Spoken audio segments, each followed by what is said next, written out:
હવે last time આપણે સ્વાધ્યાય 16.1 પૂરું કર્યું તો ત્યાર પછી આગળ જોઈએ તો હવે ટોપિક આવે છે ઘટના. જે તમે ભણી જ ગયા છો, બધી વસ્તુ તમે ભણી જ ગયા છો, પરંતુ પાછું અહીંયા કંઈક રિવાઇઝ કર્યું નાને હવે તમારે કેની અત્યારે તમારે ગણની એરિયાને સરખાવતા નહીં, પણ હવે તમારે સંભાવના છે કોની એને સરખાવતી જવાની ગણની હારે, બરોબર?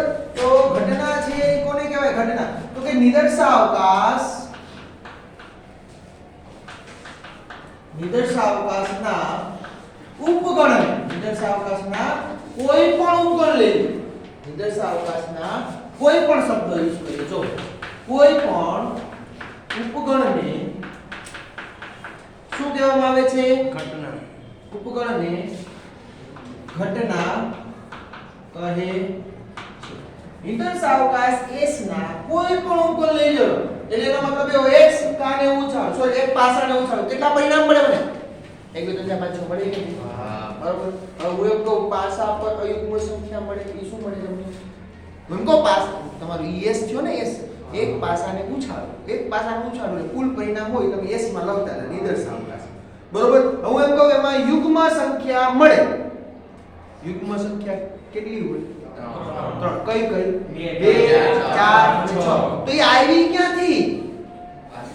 s માંથી જ ને, પાસાની s માંથી. ક્યાંથી? s નો એ શું થયો? ઉપગણ. ઉપગણ એટલે ખબર ને, ગણ ચેપ્ટર ભણ્યા ને? હા, ઉપગણ એટલે આપણને આવડવું જોઈએ કે a is a subset of b હોય, એ ઉપગણ b હોય એના પ્રત્યેક ઘટક કેમાં આવેલા હોય? b માં આવેલા હોય, તો તમે એમ કહો a એ b નો ઉપગણ છે એવું કહેવાય, બરાબર ને ભાઈ? જો નિદર્શાવકાશના કોઈ પણ ઉપગણને ઘટના કહે છે અને તેને ABCD ચાલો A B C D E F dot વડે દર્શાવવામાં આવે છે, દર્શાવવામાં વડે દર્શાવવામાં આવે. કેના વડે દર્શાવે? A B C D E F G H I J તમારે લેવું હોય લ્યો. કેપિટલ અક્ષર લેવાનું. શું લેવાનું? કેપિટલ અક્ષર, બરોબર. તેના વડે દર્શાવવામાં આવે છે ઘટના. E1 E2 નામ આપો, બરોબર. એવી બે ઘટના લ્યો. ઘટના છે એને કેપિટલ રાખવાનું, બરાબર. તો એકદમ ઈઝી. શું? નિદર્શાવકાશના કોના? નિદર્શાવકાશના ઉપગણને શું કહેવાય? ઘટના કહેવાય. હવે ઘટનાના પ્રકાર આવ્યા. શું આવ્યું?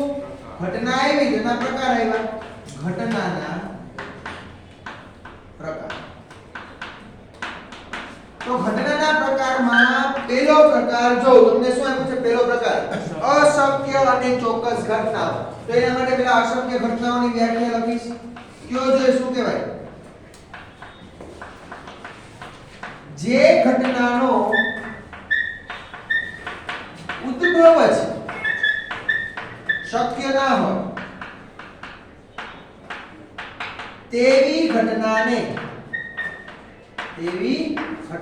કેવી કહેવાય?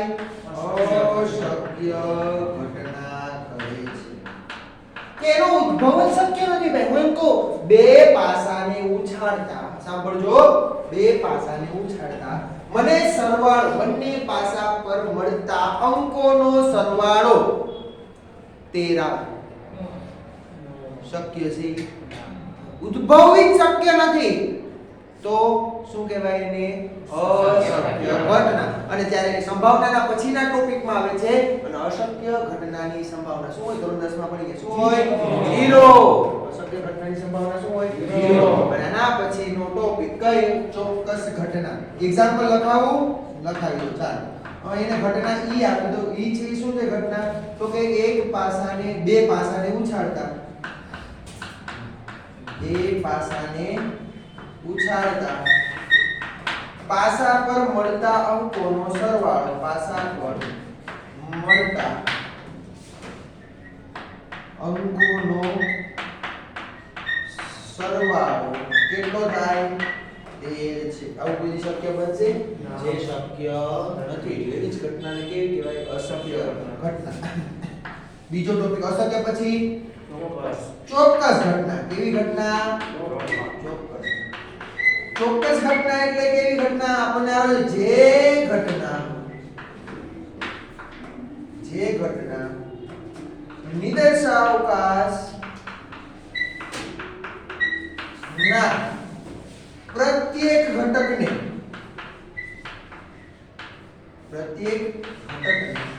આવરી લે તેવી ઘટનાને કેવી ઘટના કહેવાય?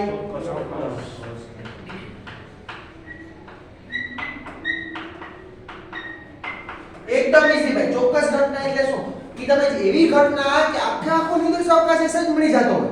હવે એનું એક્ઝામ્પલ આપો. એક્ઝામ્પલ તરીકે લખો તો બે પાસાને ઉછાળતા પાસા પર મળતા અંકો નો સરવાળો 13 કરતા નાનો છે. અને ઘટનાને નામ આપી દો f. કઈ ઘટના નામ આપ્યું? f. આ એક્ઝામ્પલ. જો બે પાસાને ઉછાળો છો, બે પાસા ઉપર અંકો મળે એનો સરવાળો કેટલા કરતા? 13 કરતા નાનો. જો છેલ્લે 6 + 6 કેટલા મળી ગયા? 12. તો બધાયનો સરવાળો કેટલો છે? 13 કરતા નાનો જ છે ભાઈ. તો ઈ તમારા માટે શું થઈ ગયું? ચોક્કસ ઘટના છે. હંમેશા ચોક્કસ ઘટનાની સંભાવના કેટલી? 1. આવું તમે ધોરણ 10 માં ભણી કે ઈ જ્યારે આપણે આવશે ત્યારે હું તમને વધારે પડતું કહીશ. બરાબર? ત્યાર પછી પ્રાથમિક અથવા મૂળભૂત ઘટના. ત્રીજો પ્રકાર છે પ્રાથમિક અથવા કેવી ઘટના? મૂળભૂત. જે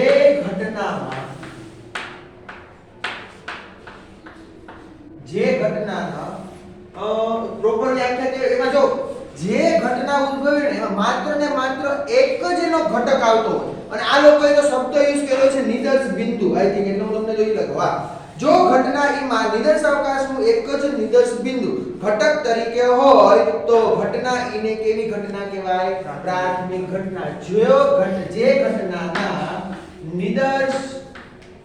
ઘટનામાં નિદર્શ અવકાશના માત્ર એક જ નિદર્શ બિંદુ ઘટક તરીકે આવતું હોય, તેવી ઘટનાને શું કહેવાય? પ્રાથમિક અથવા મૂળભૂત ઘટના કહે છે.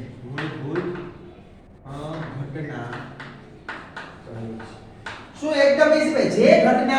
જે ઘટનામાં નિદર્શ અવકાશનું માત્ર એક જ નિદર્શ બિંદુ ઘટક તરીકે આવતું હોય એનો મતલબ એવો, હું એમ કહું, એક પાસાને ઉછાળતા યુગ્મ એક્ઝામ્પલ તરીકે ચાલો એ હમણાં જ હું તમને પછી કહીશ. ખાલી એક એક્ઝામ્પલ આપી દઉં. એક પાસાને ઉછાળો છો, એક પાસાને ઉછાળતા યુગ્મ અવિભાજ્ય સંખ્યા મળે એની સંભાવના શું? એની શું ઘટના કઈ કહેવાય? કયા ઘટકો આવે? એક પાસાને ઉછાળતા યુગ્મ હોય અને અવિભાજ્ય હોય. કઈ સંખ્યા? માત્ર 2. એક જ મળે 2 છે. યુગ્મ હોય ને અવિભાજ્ય હોય 4 છે. વિભાજ્ય સંખ્યા થઈ છે. બરોબર? યુગ્મ હોય જોઈએ ને અવિભાજ્ય સંખ્યા હોય એ માત્ર ને માત્ર એક જ ઘટક મળે. કયો? 2. તો ઈ તમે જે ઘટના લખી ને, બોલ્યો ને ઘટના, ઈ કેવી ઘટના થઈ કહેવાય? મૂળભૂત અથવા તો પ્રાથમિક ઘટના થઈ કહેવાય. અને આગળ તમારે આવશે ત્યારે આપણે જોશું કે પ્રત્યેક પ્રાથમિક ઘટનાઓ અથવા મૂળભૂત ઘટનાઓનો સરવાળો કેટલો થાય? 1. આવું ધોરણ 10 માં આવતું. બરોબર ને? મૂળભૂત શબ્દ નતો આવ્યો, પણ આવ્યો તો પ્રાથમિક શબ્દ. પ્રત્યેક પ્રાથમિક શું કહેવાય ઘટનાઓનો સરવાળો કેટલો થાય? 1. અને ઈ બધી ક્યાંથી આવવી જોઈએ? એક જ નિદર્શ અવકાશ S ની ઘટનાઓ હોવી જોઈએ. હો, ક્યાંની હોવી જોઈએ? નિદર્શ અવકાશ S ની જ પ્રત્યેક ઘટનાઓ હોવી જોઈએ. હવે એક્ઝામ્પલ લખાવું તો આનો જો બીજું સ્વરૂપ, આનો મતલબ શું? જે ઘટનામાં નિદર્શ અવકાશનું માત્ર એક જ નિદર્શ બિંદુ મળતું હોય એટલે કે શું? ઘટનાના ઉદ્ભવમાં માત્ર એક જ ઘટક મળે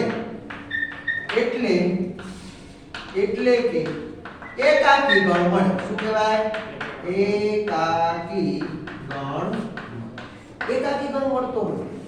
બરોબર તો એવી ઘટનાઓને શું કહેવાય કેવી ઘટનાઓ કહેશો પ્રાથમિક અથવા મૂળભૂત જે ઘટનાના ઉદ્ભવમાં માત્ર એક જ ઘટક મળે એટલે કે એકાકી ગણ મળે તેને પ્રાથમિક અથવા મૂળભૂત ઘટના કહે છે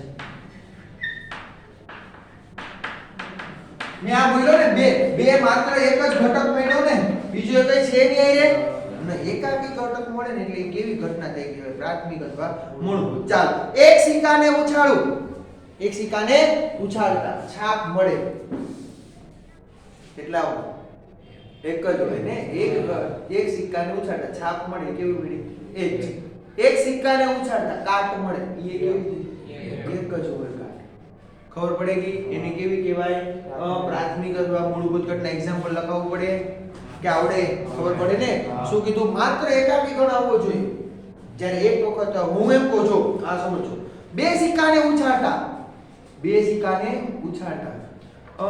એક છાપ મળે એક જ છાપ મળે એની સંભાવના છે એક છાપ મળે એક છાપ એવા કેટલા ઘટકો મળે બે સિક્કાને ઉછાળતા HK અને TH બે મળી ગયા જો તો ઈ મૂળભૂત કહેવાય આ ખાસ સમજો એટલે મૂળભૂત કહી શકાય નહીં તો એને કેવી કહેવાય એના પછીનો પ્રકાર સંપૂર્ણ ઘટના અથવા સંયુક્ત ઘટના કયું નામ આપ્યું સંયુક્ત ઘટના એના પછીનો ટોપિક ચોથો પ્રકાર સંયુક્ત ઘટના એટલે શું જો વ્યાખ્યા લખી તમે નાની શું લખી જે ઘટનામાં જો કોઈ ઘટનામાં એક કરતા વધારે નિદર્શ બિંદુ હોય જો કોઈ ઘટનામાં એક કરતા વધારે શું હોય નિદર્શ બિંદુ હોય તો તેવી ઘટનાને સંયુક્ત ઘટના કહે છે સંયુક્ત ઘટના કહે છે આ એક્ઝામ્પલ તરીકે લખજો ચાલો લખાવી દો એક સિક્કાને ઉછાળતા અને નામ આપી દેજો ઈ જ આપો ને ઈ કાર્ય આપી એ બરાબર એક ઘટના છે એ બરાબર એક સિક્કાને ઉછાળતા શું મળે મને છાપ મળે બરોબર છાપ મળે તો એવી કેટલી એ બરાબર કેટલા મળે છાપ કેટલા હોય એક જ હોય ને એકાકી પેઢી જો એકાકી ગણ મળ્યો એકાકી ગણ એટલે ખબર જે ગણમાં માત્ર એક જ ઘટક આવેલો હોય તેવા ગણને કેવો કહેવાય એકાકી ગણ કહેવાય ચાલો એના પછી જો કોઈ ઘટનામાં એક કરતા વધારે નિદર્શ બિંદુ તેવી ઘટનાને કેવી કહેવાય સંયુક્ત ઘટના તો હમણાં મેં એક્ઝામ્પલ આપ્યું હતું ને બરોબર એવું એક્ઝામ્પલ લખી નાખીએ બીજું એક સિક્કાને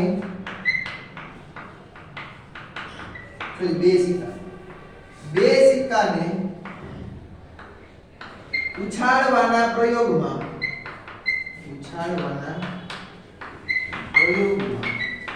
ઓછામાં ઓછી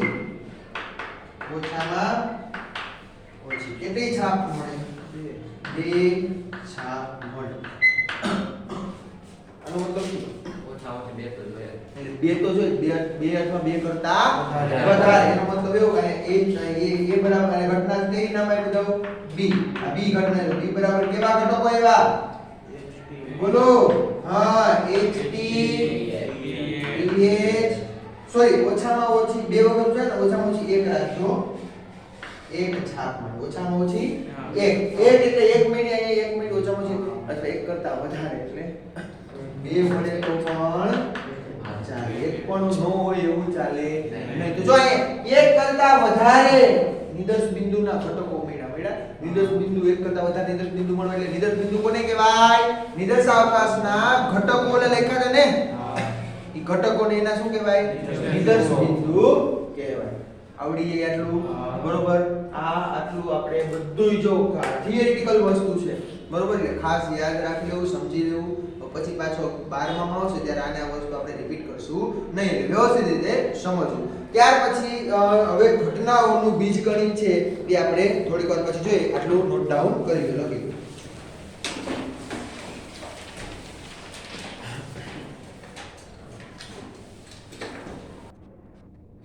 જો હવે એના પછીના આવે છે ઘટનાના પ્રકાર જોઈ લીધા. ઘટનાના પ્રકાર પછી હવે એનું શું તો કે ઘટનાનું બીજગણિત. બરોબર, ઘટનાનું બીજગણિત. હવે ગણની આપણે રિલેટેડ હવે બધું કેના આધારે ગણશું?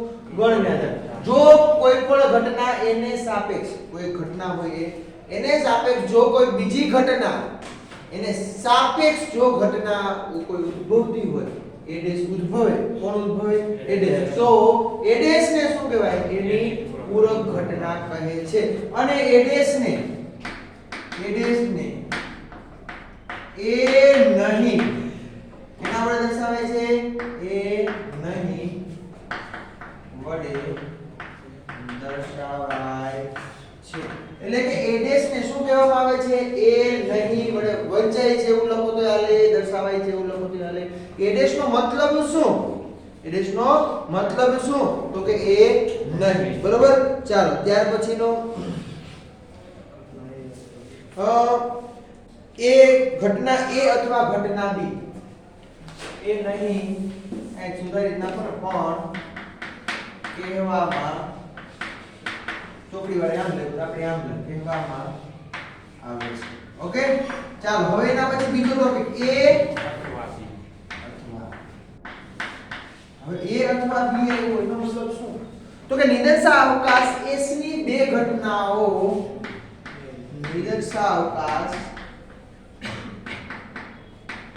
S ની બે ઘટનાઓ A અને B ને એ નિદર્શાવકાશ S ની બે ઘટનાઓ A અને B માટે A યોગ B ને A અથવા B વડે દર્શાવવામાં આવે છે. આ છે તો કોઈ ગણ જ ને નિદર્શાવકાશની બે ઘટનાઓના ગણ સ્વરૂપે A અને B ને શું તો કે A યુનિયન B વડે માટે A અને B માટે A યુનિયન B ને A અથવા B વડે દર્શાવવામાં. જ્યાં યોગ ગણ આવ્યો એનો મતલબ શું સમજી લેવાનું? અથવા. જ્યાં પણ ગણમાં તમને યોગ ગણ દેખાય ત્યાં શું સમજવાનું હવે તમારે? અથવા. અને ઇન્ટરસેક્શન દેખાય છેદ ગણ દેખાય તો અને હમણાં જોશું. બરોબર. તો એના પછીનો જે ટોપિક છે A અને B આવું આપ્યું છે ને. નિદર્શાવકાશ S ની બે ઘટનાઓ માટે નિદર્શાવકાશ S ની બે ઘટનાઓ માટે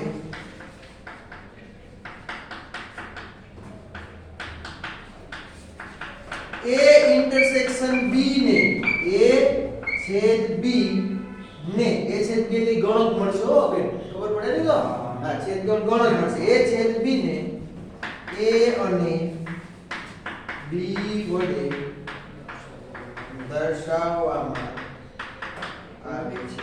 હવે એવું નથી લખ્યું કે A યુનિયન B દર્શાવે છે શું?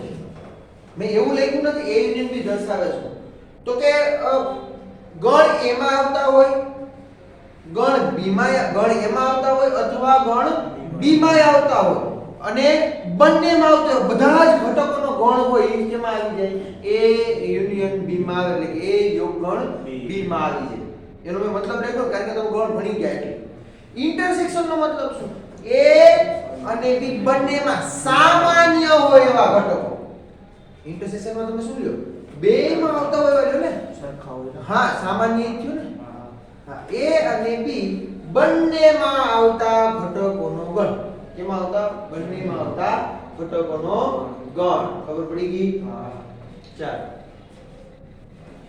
એને A અને B વડે દર્શાવવામાં આવે છે. ત્યાર પછીનો તો કે કઈ ઘટના હે? A પણ B નહીં. A પણ B નહીં. ચાલો અહીંયા હવે A પણ B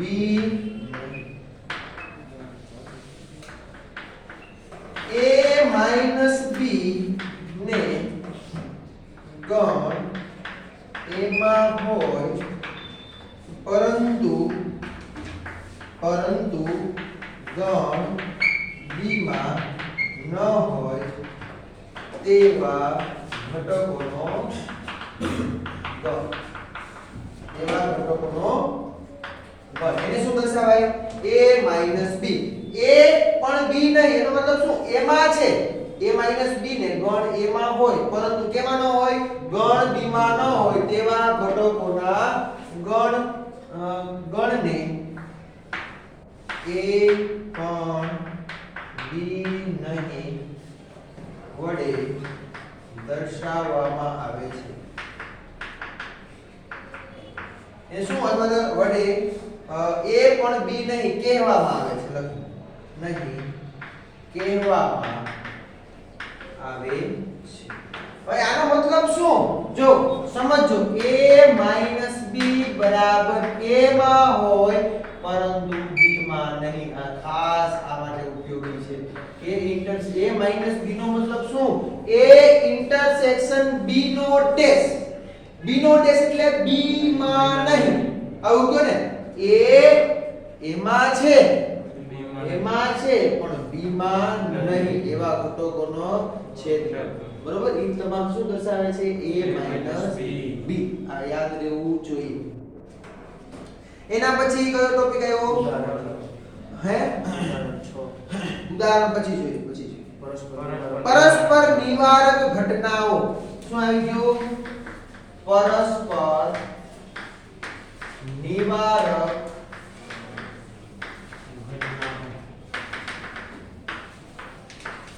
નિદર્શાવકાશ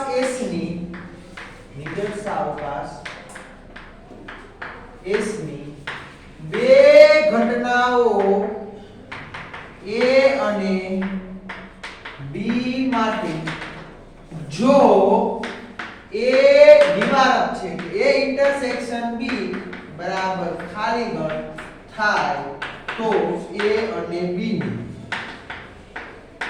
પરસ્પર કેવી ઘટનાઓ કહેવાય નિવારક ઘટનાઓ કહે છે હવે એનો મતલબ શું ને એવું મારે કઈ નથી જાણવું એમાં જો લખ્યું કેટલું બધું લખ્યું છે ખાલી એક વસ્તુ સમજી લો એના જે દાખલા આવશે ગણશો એટલે ઓટોમેટિક ભાઈ ખ્યાલ આવવાનો છે બધું પણ મને કીધું એવું કે પરસ્પર નિવારક ઘટનાઓ એટલે શું તો કે નિદર્શાવકાશ S ની બે ઘટનાઓ A અને B માટે જો બેનો છેદગણ કેવો આવતો હોય ખાલી ગણ એનો મતલબ એવો નિવારક એટલે શું જે ઘટના A માં આવતા હોય ને સભ્યો E B માં આવવા જોઈએ કે નહીં આ ખાલી ગણનો મતલબ ખબર પડે ને A ઇન્ટરસેક્શન B બરાબર ખાલી ગણ ઘટના A ઉદ્ભવી તો હું તમને ઉદાહરણ આપું તો એક પાસાને ઉછળતા યુગ્મ સંખ્યા મળી ઘટના A અયુગ્મ સંખ્યા મળી ઘટના B બેમાં કઈ સામાન્ય હોય ન હોય ને એ તમારું શું થઈ ગયું ખાલી ગણ તો ઈ A અને B પરસ્પર કેવી ઘટના થઈ કહેવાય નિવારક ઘટના થઈ કહેવાય એક્ઝામ્પલ લખાવતો નથી આ ખાસ અગત્યનું A ઇન્ટરસેક્શન B બરાબર શું થવું જોઈએ ખાલી ગણ A ઇન્ટરસેક્શન B બરાબર ખાલી ગણ અને એના પછીનો જે ટોપિક ઈ વિશેષ તો વિશેષ કોને કહેવાય એકદમ ઈઝી જેમ આમાં તો એ જ રીતે કે નિદર્શાવકાશ S ની બે ઘટનાઓ A અને B માટે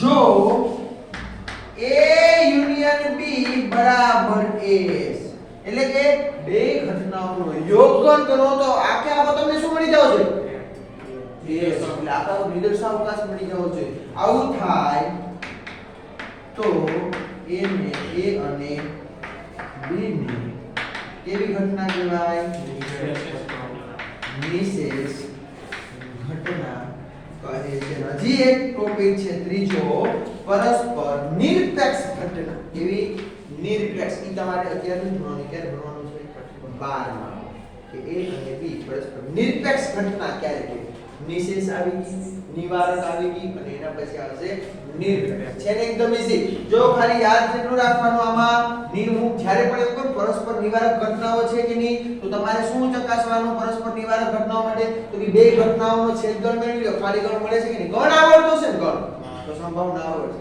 ગણ નહીં આવડતો તો સંભાવના આવડશે નહીં પછી મને એવું કીધું હોય A યુનિયન B બરાબર S થાય તો A અને B ને કેવી કહેવાય પરસ્પર નિશેષ ઘટનાઓ કહેવાય. આ પણ મને આવડવું જોઈએ. થોડોક ટાઈમ પછી હમણાં તમને કહું મારે તમને વેન ડાયાગ્રામ બતાવવાનો છે એટલે બતાવી. હવે આનો મતલબ શું? જો E1 E2 up to son En નિદર્શાવકાશની n ઘટનાઓ હોય તો union of I is running from 1 to n union of અને આવી રીતે I is running from 1 to n ei બરાબર s થાય તો E1 E2 up to son En ને શું કહેવાય?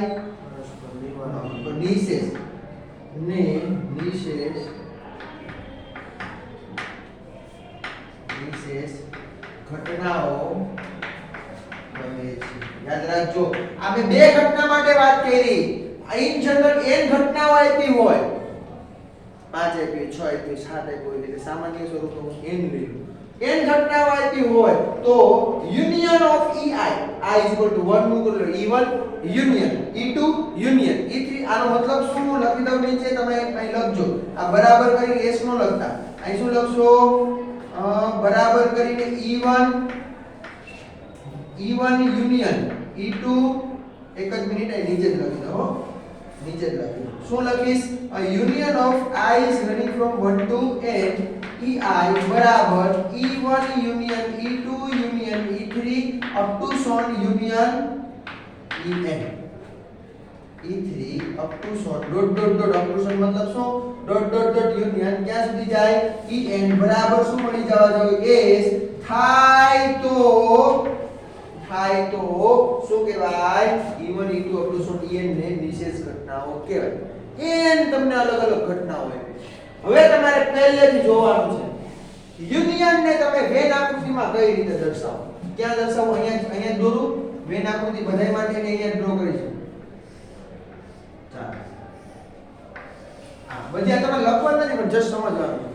યુનિયન એને વેન આકૃતિમાં શું કહેવામાં આવે? બે ઘટનાઓનો યોગ. આ એક ઘટના છે. આ મારો નિદર્શાવકાશ s હોય ને આખો જે u કયો તમે ને u કહેતા હવે આખો તમારો શું થઈ ગયો? નિદર્શાવકાશ s કે જેમાં બધું આવેલું છે. a છે b છે કોઈ c ઘટના આવતી તો c છે. બરાબર? તો મારા a ઘટક હોય આ b હોય તો બેયના યુનિયન અને પેલા આવતું a અને b કેમ સોરી પેલા પૂરક ઘટના ભૂલાઈ ગઈ. માનો પેલા a અથવા b જોઈતું મને a અને b પછી પૂરક માટેની વેન ડાયાગ્રામ બતાવું શું કહેવા માંગે છે. ઘણી વખત મારે કોઈ પરિણામ સાબિત કરવું છે એના માટે વેન ડાયાગ્રામનો મારે ઉપયોગ કરવો પડશે. એટલા માટે હું દર્શાવું છું.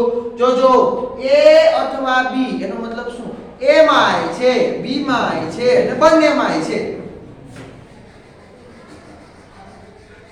આ બધું આવે કે હા ટકો પડ્યો કે નો પડ્યો? a અથવા b નો a માં આવ્યો b માં બધાયમાં પડ્યો. ભાઈ ખબર પડી ને? બધાયને કોઈ નો પડ્યું કરું. હવે એના પછી બીજું જોજો a ઇન્ટરસેક્શન b એનો મતલબ શું? a માં છે અને b માં બંનેમાં છે એવું. a માં અને b માં બંનેમાં હોય એવું. ખાલી માત્ર આટલો જ ભાગ મળે અને સિવાય એક ભાગ મળે ના. ખબર પડી? બંનેનો મતલબ કેવો થાય? જો આ કામ આવશે તેનું ડાયરેક્ટલી કહીને આવડવું જોઈએ. આવડું તો મરી ગયા. આવડી જાય ને? ઓકે ચાલો એના પછી ઘટના એ નહીં. તો મારો આ એ હોય તો એ નહીં નો મતલબ શું? યાર એની બહાર નો એટલે કયો તો કે આ ખબર પડી? આ ભાગ આવે અને એક મિનિટ આ ભાગ આવે એની બહાર નું બધું. આ જો સમજવાનું છે એટલે કહું છું. આવડી ગયા બધું? હવે એના પછી જો એ ક્યાં પૂછ્યું? એ પણ b નહીં. જો સમજો હો આ a અને b બેની વાત કરી છે. આને a કહો b કહો. a હોય પણ b ન હોય. ઈ કેટલો ભાગ પડે? ખાલી આટલો a વાળો જ ભાગ પડે હો. ખબર પડે? આ a નો મળે ને આ a નો. હવે આવી જ રીતે મને કોઈ a નહીં પણ b તો ખાલી કોણ મળે? આ પૂછાઈ જાય. ખાલી આટલો ભાગ મળે. આ સમજવાનું ખાસ છે. ખબર પડી આવું તમને? હવે એના પછી એ નહીં અને બી એ નહીં. એ પણ નહીં અને બી પણ નહીં. એનો મતલબ કેટલો ભાગ આવે? હા, એ અને બી સિવાયનો બધો જ ભાગ, એટલે બધો જ, એટલે આ એસ નિદર્શ અવકાશ એસ નો ભાગ, આટલો ભાગ આવે. ખબર પડે ભાઈ? અને આ બધી આગળ આ ખબર પડવી જોઈએ. આટલું કીધું ને એટલું મગજમાં બેસવું જોઈએ કમ્પ્લીટ. મારે જ્યારે વેન ડાયાગ્રામ ની જરૂર પડશે ને ત્યારે હું ડાયરેક્ટલી લઈ લઈશ. ઓકે? આવડે બધાને? ચાલ, કોઈ વાંધો નહીં, તો લખી લો. અમારે વેન ડાયાગ્રામ અત્યારે ડ્રો નથી કરાવ્યો કારણ કે તમે ગણમાં આ સાહેબે તમને કરાવ્યો હશે.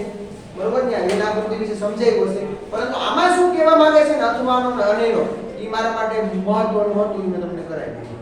ચાલો લખી લો.